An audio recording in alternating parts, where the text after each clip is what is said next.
Turn the other cheek. It might be one of the most quoted phrases Jesus ever said, and also one of the most misunderstood. Most people hear it and assume it means one simple thing. Be a doormat, let people walk all over you, never stand up for yourself.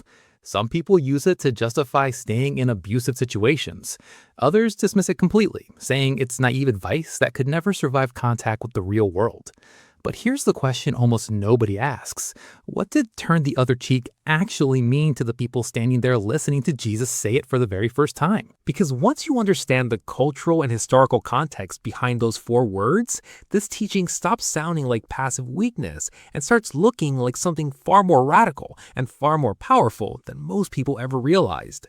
Stay with me through this whole video, because by the end, you'll never read this verse the same way again. Number 1, the exact wording matters more than most people realize. Let's start with the actual text. Matthew 5:38-39 says, "You have heard that it was said, eye for eye and tooth for tooth. But I tell you, do not resist an evil person. If anyone slaps you on the right cheek, turn to them the other cheek also." Notice that specific detail, the right cheek. In our modern reading, this seems like an insignificant detail. But in the first century world, this specific wording carries an enormous amount of cultural information. Think about it practically. If someone strikes you on your right cheek with their right hand, the natural physical motion is a backhanded slap, not a punch, not an open palm strike, specifically a backhand. Why does that distinction matter so much? Because in that culture, a backhanded slap wasn't primarily about physical pain. It was a specific, deliberate gesture of humiliation, used by a social superior against an inferior, a master toward a slave, a Roman toward a Jew, a man toward someone he considered beneath him. It was never used between equals. Equals fought with fists or open hand slaps, not backhands. So Jesus wasn't describing random violence in the abstract. He was describing a very specific act of intentional social humiliation, one person putting another person in their place. Number 2, turning the other cheek was not passive submission. It was a form of dignified resistance. This is where the teaching completely flips from how most people imagine it. If you've been backhanded on the right cheek and you turn and offer your left cheek instead, think about what that physically requires of the person trying to strike you again. A backhand to the left cheek using the right hand, the hand almost everyone used for social and physical interactions in that world, is nearly impossible to execute naturally. To hit the left cheek, the aggressor would either need to use an open palm slap, which in that culture was the way you struck an equal, not an inferior, or use their left hand, which in that society, due to strict purification customs described throughout the Torah, was considered unclean and never used for social interaction. In other words, by turning the other cheek, the person being humiliated forces an impossible choice onto the aggressor. Either strike me again as an equal, which silently admits I never should have been treated as inferior in the first place, or don't strike me at all. Imagine someone trying to publicly put you in your place, and instead of cowering or fighting back, you calmly stand up straight and present yourself in a way that makes it physically and socially awkward for them to continue the humiliation without exposing what they're actually doing. That's not weakness. That's quiet, unshakable dignity, refusing to accept the terms of the humiliation being forced on you. Number 3, this teaching sits inside a pattern, not a standalone rule. Jesus doesn't stop with the cheek example. He immediately gives 2 more, and they follow the exact same pattern. Matthew 5:40 says, "And if anyone wants to sue you and take your shirt, hand over your coat as well." In that culture, a person's outer coat was often their only protection at night, and Jewish law specifically protected it from being taken, even in cases of legitimate debt. Exodus 22:27-27 required a coat taken as collateral to be returned before sunset. So when Jesus says, "Give your coat also," picture what that actually creates. A person now standing there with no outer clothing at all in a society with strict modesty norms, meaning the humiliation instantly reverses direction, exposing the greed of the one demanding payment rather than the poverty of the one who owed it.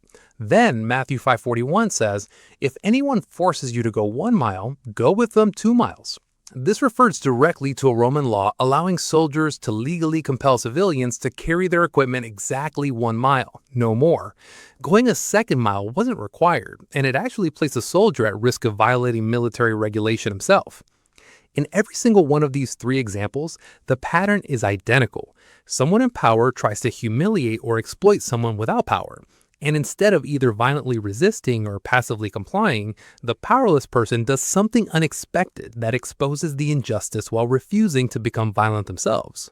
Number 4, this fits directly into who Jesus consistently was throughout his entire ministry, not an isolated saying. This matters because if we only look at turn the other cheek in isolation, it can sound like Jesus is asking for pure passivity in every situation. But look at how Jesus himself responded when he was struck. In John 18:22-23, during his trial, an official strikes Jesus in the face, and Jesus responds, "If I said something wrong, testify as to what is wrong. But if I spoke the truth, why did you strike me?" Notice, Jesus doesn't retaliate physically, but he absolutely does not silently accept the injustice either. He names it directly and calmly, exposing the wrongness of the act without becoming violent in response. That's the same pattern from the Sermon on the Mount, playing out in real life. This wasn't a teaching Jesus gave and then failed to live out himself. It was a description of exactly how he responded to real humiliation and injustice throughout his life. Calm, unshaken, refusing both cowardice and violence. Number 5, this teaching was never meant to protect abusers, and understanding the context makes that clear. This is genuinely important to say directly because this teaching has, tragically, been misused throughout history to keep people trapped in abusive relationships or situations, told simply to endure ongoing harm. But look again at what's actually happening in Jesus' examples. In every case, the person facing mistreatment is a free agent choosing a dignified, assertive response to a single act of social humiliation from someone in a position of social or legal power over them, a master, a creditor, an occupying soldier. This is fundamentally different from an ongoing abusive relationship where one person holds continual power over another's safety and well-being. Scripture elsewhere clearly calls for protecting the vulnerable, not exposing them to repeated harm. Proverbs 31:8-9 says, "Speak up for those who cannot speak for themselves. Defend the rights of the poor and needy." Jesus' teaching here is about how to respond with dignity to a specific act of public humiliation, not a blanket command to remain in danger. Wisdom, and often other people's counsel, is needed to apply this rightly, situation by situation. Number 6, understanding this teaching changes how we handle everyday humiliation and conflict today, even without slaps and Roman soldiers. Very few of us will ever be literally backhanded across the face or forced to carry a soldier's pack. But almost all of us experience modern equivalents of exactly this dynamic. Someone speaking down to us at work, a family member trying to publicly embarrass us, someone using their position of power to make us feel small. The instinctive human response is one of two extremes: either shrink and absorb the humiliation silently, reinforcing that we can be treated that way, or explode back with matching aggression, becoming exactly what was done to us. Jesus is describing a genuine third option that our culture rarely models for us: calm, dignified, unexpected responses that refuse both self-erasure and retaliation. Romans 12:17-19 echoes this exact posture. "Do not repay anyone evil for evil. If it is possible, as far as it depends on you, live at peace with everyone. Do not take revenge, my dear friends, but leave room for God's wrath." This isn't weakness, this is enormous internal strength, the strength required to respond to disrespect without either collapsing or lashing out.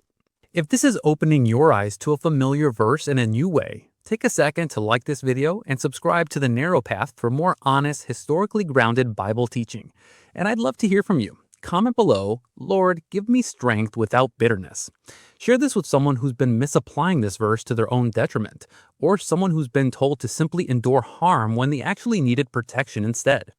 So let's bring this all together.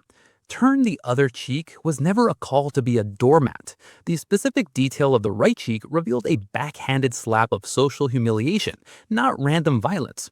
Turning the other cheek made a second such strike nearly impossible without the aggressor either treating the victim as an equal or exposing their own cruelty. This same pattern repeats in the Coats and the Extra Mile, exposing injustice through unexpected, dignified responses rather than passive submission or violent retaliation. Jesus lived this out himself when structuring his trial, calmly exposing the wrongdoing without violence. And this teaching was never meant to trap anyone in ongoing abuse, but to offer a real powerful third way of responding to humiliation and conflict, refusing both to shrink and to strike back.